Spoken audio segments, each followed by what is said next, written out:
Bismillahirrahmanirrahim.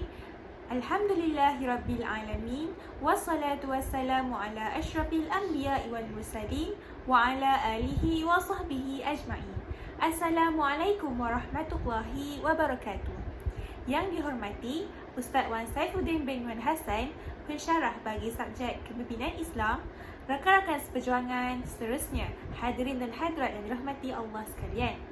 Pertama sekali, marilah kita bersama-sama bersyukur kepada Ilahi atas limpah kurnianya kerana masih memberikan kita semua peluang untuk menghirup udara yang segar pada hari ini. Nama saya Nurul Sabrina binti Jumaid, bernama matrik 054736. Pada hari ini, saya akan menyampaikan sebuah pidato yang bertajuk Pengimarahan Masjid Membina Keunggulan Ummah. Hadirin dan hadirat sekalian, secara konseptualnya, frasa pengimarahan bermaksud menggerakkan atau menghidupkan suasana di masjid dengan pelbagai kegiatan berfaedah. Masjid pula merupakan tempat yang disediakan untuk dilaksanakan atau ditunaikan solat 5 waktu secara berjemaah di dalamnya. Sementara frasa membina keunggulan ummah pula dapat saya konsepkan sebagai membangunkan masyarakat atau komuniti Muslim yang lebih baik, cekap dan ulung. Keunggulan ini dapat dilihat daripada pelbagai aspek, terutamanya dari segi kerohanian, sosial, pendidikan dan ekonomi umat. Maka, secara tuntasnya, tajuk pada hari ini dapat ditarifkan sebagai proses menjalankan aktiviti menghidupkan masjid dalam kalangan masyarakat mampu untuk meningkatkan ketinggian mutu umat Islam sepenuhnya. Melalui pidato ini, saya akan menghuraikan bagaimana keunggulan umat dapat dicapai menerusi pelbagai aktiviti yang dijalankan di masjid oleh muslimin dan muslimat. Sidang penonton sekalian, ayuh hayatilah mandalah fikir saya yang pertama. Masjid pemangkin rohani umat. Tujuan utama pembinaan masjid adalah sebagai tempat beribadat. Maka, hendaklah kita menghidupkan masjid dengan aktiviti-aktiviti yang sesuai dengan maqasid atau tujuan utama pembinaan masjid.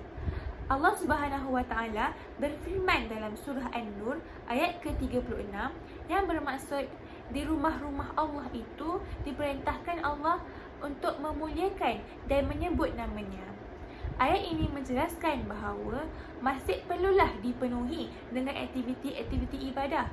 Maka, janganlah kita menjadikan masjid yang indah dan mahal ini hanya untuk berbangga dan juga sebagai pusat pelancongan sahaja. Malah, jadikanlah masjid kita dipenuhi dengan ibadah-ibadah yang sebaiknya.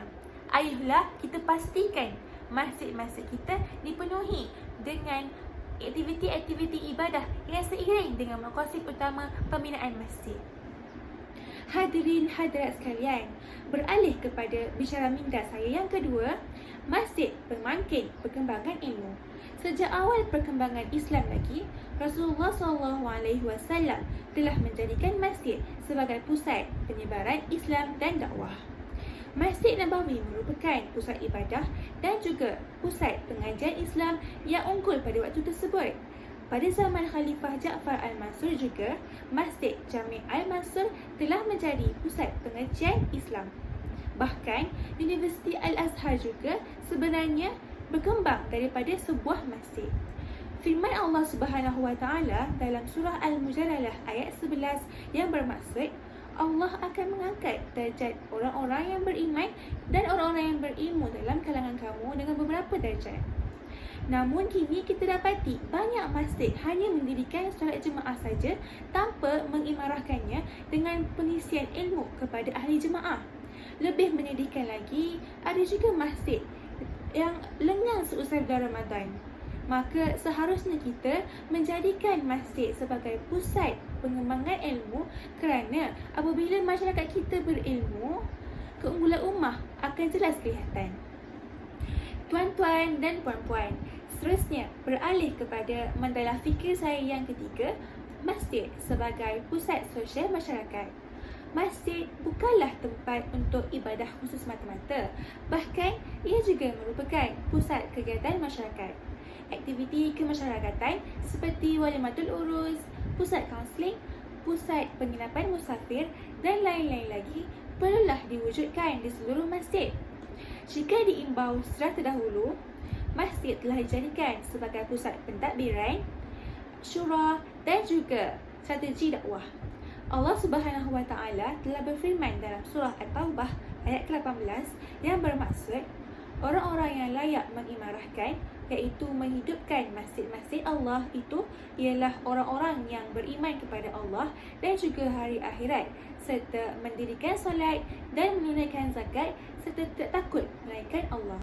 Pandangan bahawa masjid hanya semata-mata tempat untuk ibadah khusus dapat dikikis sekiranya semua masjid di negara ini dilengkapi dengan pelbagai kemudahan seperti yang terdapat di Masjid Jami' Bandar Baru Uda, Johor Bahru.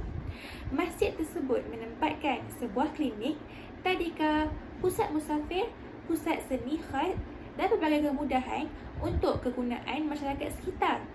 Natijahnya, masjid tersebut sering dijadikan sebagai pusat kegiatan sosial. Jelaslah, apabila masjid dijadikan sebagai pusat kegiatan masyarakat, masjid dapat membina masyarakat dan sosial yang unggul. Hadirin dan hadirat sekalian, hujah saya yang terakhir ialah masjid sebagai pusat pembentukan sasiah ummah. Masjid merupakan rumah Allah yang sangat mulia. Oleh itu, agama Islam telah mengajarkan tata etika khusus ketika berkunjung di masjid. Pakaian mestilah menutup aurat dan percakapan perlulah menjurus kepada perkara positif dan membina sahaja. Secara tidak langsung, tata etika ini mengajarkan kita bersasiah terpuji. Khutbah-khutbah Jumaat pula boleh dijadikan sebagai landasan untuk memperingatkan umat Islam agar sentiasa berkepribadian mulia dan menjadi contoh kepada orang lain. Firman Allah Subhanahu wa taala dalam surah Al-A'raf ayat ke-31 yang bermaksud, "Wahai anak-anak Adam, pakailah pakaian kamu yang indah serta berhiaslah ketika kamu ke masjid." Sidang hadirin umat pilihan, bangunan pertama yang didirikan oleh Rasulullah SAW setibanya baginda di Madinah ialah masjid. Berpusat di masjid, Rasulullah membina umat Islam melalui sistem musyawarah dan juga pentadbiran. Seterusnya, menjadikan masjid sebagai pusat pengembangan ilmu dan juga pusat sosial kemasyarakatan dan juga penjana ekonomi umat Islam. Maka, pada hari ini, kita sewajarnya mengimarahkan masjid-masjid dengan fungsi-fungsinya sebagaimana yang telah dilakukan oleh Rasulullah.